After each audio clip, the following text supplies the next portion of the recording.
Hi Claire, it's good to see you. And welcome back from our third session now. Yeah, it is. Thank you. Yeah, how are you? I'm fine, thank you. Good. So, how's your week been so far? Yeah, not too bad. I'm obviously still working. Still working, yeah. Yeah, 3 days a week, Mm-hmm. and Ethan's been going to kindy. Right, yeah. Yeah. Oh, good. So, you're happy with it, how it's going by the sound? Yeah, I'm happy with that part of it. Yeah. Okay. Yeah, right. Good, good. So, I'm just thinking at the end of our last session, last week, you brought up that a new issue. That you're a little bit worried that you've been snapping at Justin and your husband. Some evenings after your son's had a tantrum and Justin's tried to intervene to help, Yeah. and you got angry and snapped at him, and you're concerned about this. You remember that? Yeah, I am concerned about that. I'd like to stop doing that. I don't think it's good for us as a family at all. Okay, yeah. And I've only just started doing it. Right. So how's this been going this week? If anything, this week it was a little bit worse because I was quite busy at work and that made me feel more stressed. Yeah. Okay. Right. So do you think this is something you might like to talk about this week in the session, or is there something else you'd like to No, definitely this. talk about this issue? Yeah. Okay. So can you tell me then, we'll sort of explore the issue a little bit more. How often has it happened? Well, it's basically every time I go to work. On a day when I'm not working, I can cope a lot better because Ethan's tantrums. Days ago. Yeah. So how do you feel after the actual event? I feel really guilty because we don't tend, or we never used to tend to argue, and now I've gone back to where we're arguing. So I feel really guilty about this behaviour, about doing this. Right. So how do you think it affects the household? I don't think it's good. I mean, I'm yelling at my husband in front of my son, and my husband storms off. He's annoyed. And I actually asked him to help out a bit also. I asked him to help out, and now I'm yelling at him for doing it. So I don't think it's really good for our family at all. Yes, okay. So it seems to happen perhaps the evenings of the days you've worked. You feel guilty afterwards, Yeah. and then you think it's affecting the household negatively in the sense of that. Yeah. That's right, yeah. Right. Okay. Well, I think what we could try to work on is what we call a behaviour change program. Okay. So there's a technique I use as to explore the actual behaviour, the emotions, sensations that underlie the actual issue here. And then we'll identify specific changes you might be able to make to change the behaviour that you don't like. Okay. Does that sound like something you're interested in doing today? Yeah, that sounds like a really good idea, yeah. Okay. A behaviour change program, right. So the first thing we'll do is we'll what we call operationalise the concerning behaviour. Okay. We want to actually really think about the behaviour that we're talking about here.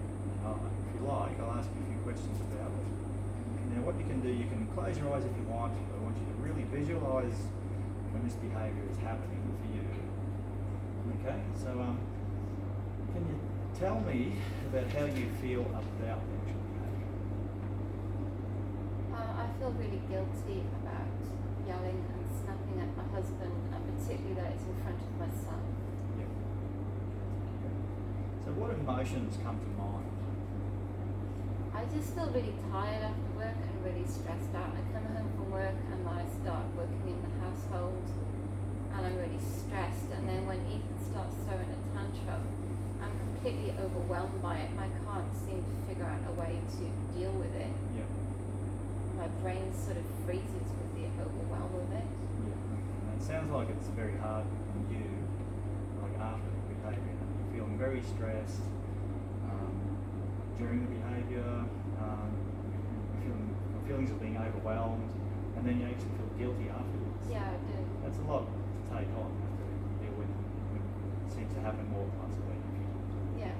No, I understand. Yeah.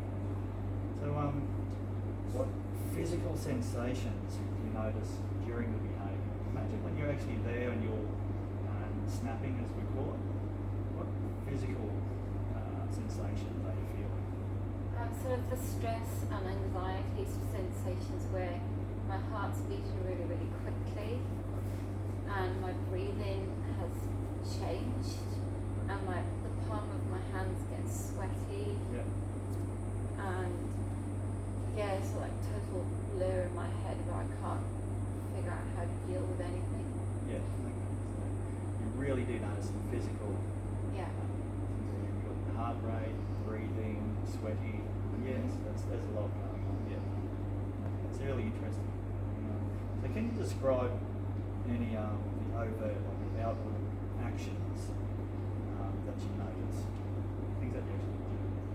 So I'm trying to calm Ethan down. I'm getting more and more upset by it, and then Justin comes in to try to help, and I literally tell him to go away, like back off, go away, leave me alone.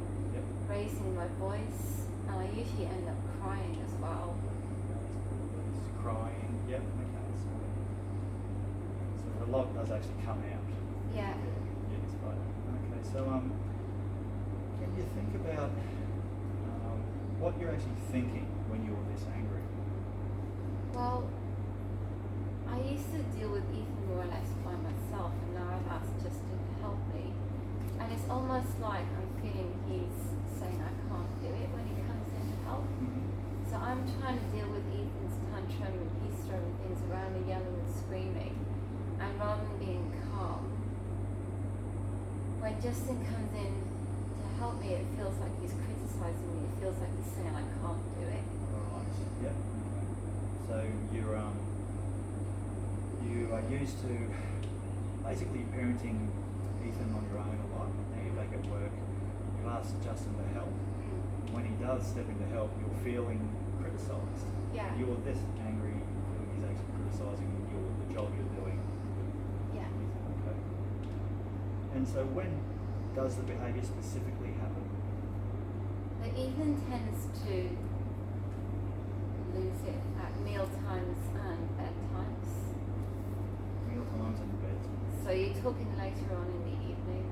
Yep. That's pretty much you can really identify when it's if it's going to happen and when it is. That's right. Okay. So what we'll take this another step. We've operationalised the behaviour. We've really looked at what it is, the concerning behaviour. Now what we'll use some ABC model. Mm-hmm. A is for antecedents or triggers, something that happens before the behaviour. B is the behaviour itself, and C is the consequences of the behaviour. So we'll start with A, as in the antecedent, the trigger. What do you think actually triggers the behaviour when you're angry? Well, the trigger is the temper tantrum from Ethan, Yep. and I'm feeling stressed and tired from work. Right. Okay. Because it's definitely something I don't cope with very well after a day at work. Yeah. On a normal day, I'm able to do it. Right. So you're stressed and not at your best to be able to deal with things like this, and then there's actually a temper tantrum from Ethan. There's Yeah. the trigger. Right. So what happens just before the actual behaviour, the anger? Ethan is usually having a tantrum, which little kids do, but I'm trying to calm him down, and then my husband comes in to help, and that makes me feel like he's criticising me. It makes me feel like I can't do it. He's saying that I can't do it. Yeah. So then I'm telling him to leave me alone and go away to deal with it on my own. And I'm doing that in a raised voice Yeah. in front of my son, which isn't a good thing to do. Just before the event, the behaviour, there's a temper tantrum, Yeah. and then everything happens after that, where you That's fine. end up getting angry and adjusting when he comes in, and you feel bad about it. Yep, okay. Yeah. That's all. So what were you actually doing just before? Well, picking things up from around the house, getting tea ready, Right. or getting my son ready for bed. So bath time, putting him to bed, trying to make him quiet. Yep. Right, so you're doing pretty well ordinary household tasks, or either getting tea ready, picking up things around the house, getting Ethan ready for bed. Yeah, Then there's a tantrum, then there's the behaviour. that's right. Yeah. Okay, so what was Ethan actually doing just before the event happens? Before the event, so he'd be sitting down, trying to get his, or having tea. He might not like what he's been given, and Yep. then he'll have a temper tantrum, which usually means like pushing it away or shouting and screaming. Yep. Or he just won't settle to go to sleep. He doesn't want to be left in the room, so he's been put to bed and then he's not settling. Yeah, okay. So he's either sitting down to actually have the meal, and then has a tantrum, and then there's behaviour, or trying to get him to bed. Yeah. Yeah, that's specifically where it is. Yep, okay, no worries.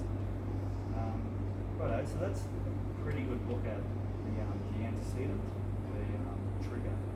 When we look at the actual behaviour itself, so how often does it actually happen? It's definitely when the 3 times when I go to work, the days that I go to work, Yep. and it's meal times and bedtimes. Yeah, so it happens 3 times a week, or definitely the nights after you've worked. Yeah, it's most likely the nights that I go to work. Can you think of the behaviour itself, how long it actually lasts? It doesn't last hugely long because once I sort of raise my voice to my husband, he leaves the room. He gets really annoyed and frustrated when he leaves. Yep. But then when I'm feeling guilty, I tend to have a cry about it. Yeah. Okay. Yeah, so it doesn't last particularly long. And you'll have the actual behaviour and then just probably Yeah. tell them off. Yeah, okay. So what does the actual behaviour look like? So I'll tell Justin to go away and leave me deal with Ethan on my own. Yep. And that's usually said in a louder voice. Yep. Because I've snapped at him, I've yelled at him. Yep. So it looks like raised voice, telling him to leave you alone. Telling him to get lost, yeah. Okay, no worries. Yep. That's the behaviour itself, right? So we'll look at C. What are the actual consequences of the behaviour?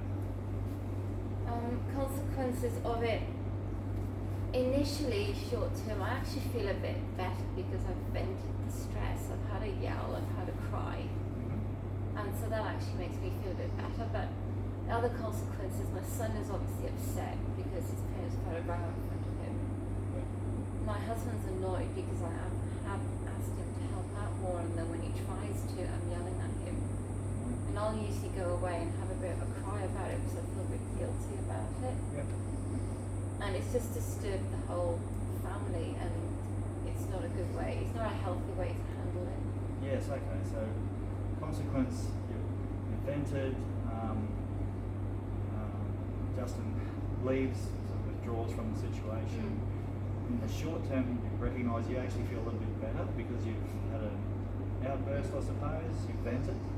And because I feel a bit better, it makes me think that's why I'm doing it, and I'm going to be doing it more.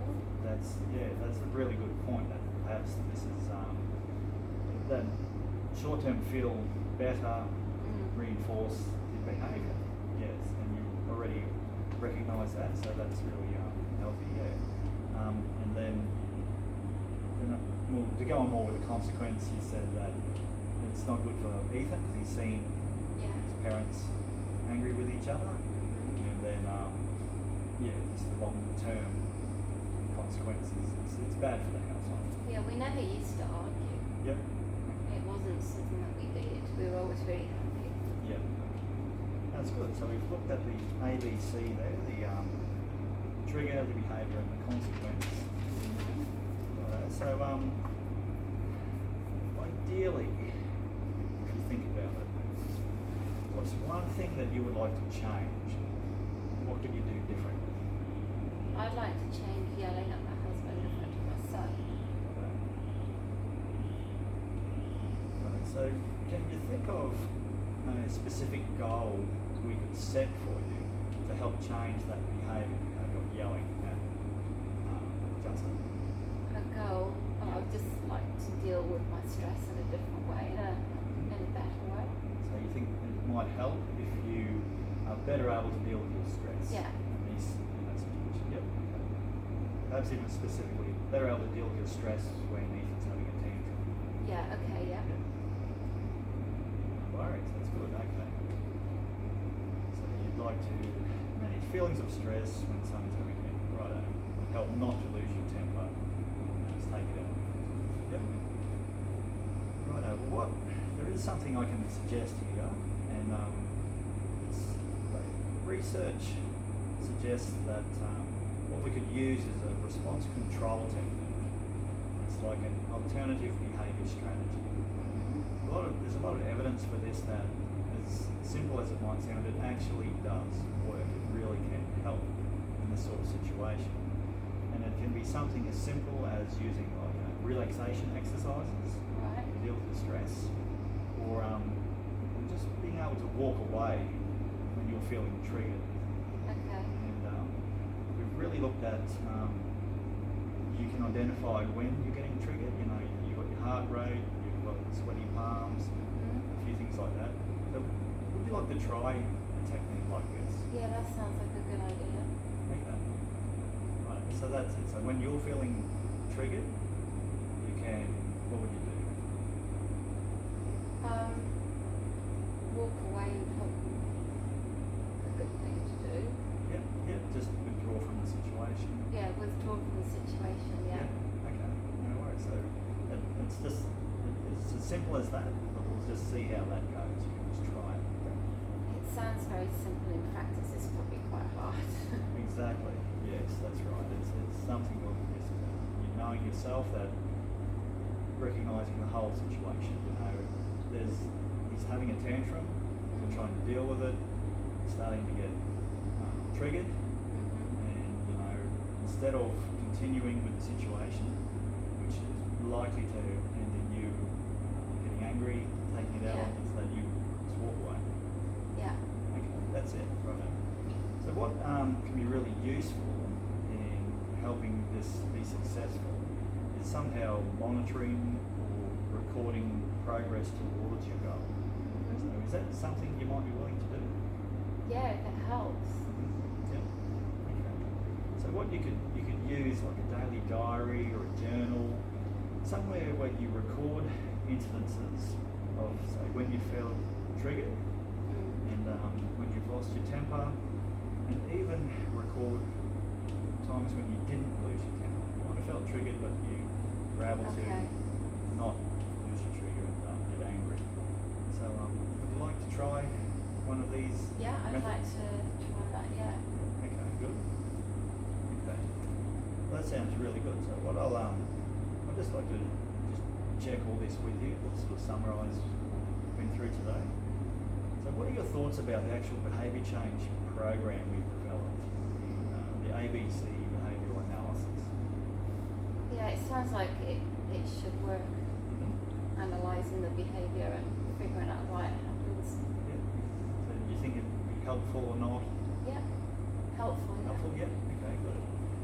So your actual behaviour change goal, are you optimistic that it will work, or not sure? I'm quite optimistic. I think it'd be harder to actually do and talk about it, but I think it's really worth a try. Yeah, worth a try. It'll be harder to do than just talk about it, but it's worth a try. Yes. Yeah, as you said, right. So what are your thoughts on the actual the response control technique of just recognising your trigger and walking away? How effective do you think it might be? Yeah, I think that'd be pretty effective if I can do it, yeah. Okay. Yeah, that's it. I guess so. How effectively do you think you'll be able to do it? I'll have to give it a go, but yeah, I think it could be very effective. Yeah. Okay, that's good. That's good. So that's quite positive. You're optimistic. Yeah, okay. And do you have any thoughts about the actual method of monitoring and recording your progress here? Oh, I could definitely do that, yeah, but heaps of notebooks. Yeah, so you think you will actually be able to do it Yeah. in the journal, yeah, and be be helpful if you bring the journal in with you Yeah, I could do that. next week, and we'll have a look at that and see if we can really help nail down the behaviour change. Okay. Yeah. Okay. Well, that's good. Right. So I think we can end the session there if you're okay. Is there anything else you'd like to talk about? No, I'm just thinking about doing this and making a change. Yep. Okay. Good. So would you like to schedule another session? Yeah? This time next week? Is that okay with you? Yeah, that sounds good, thanks. Okay, no worries. Well, thanks very much, Claire. Alright, thank you.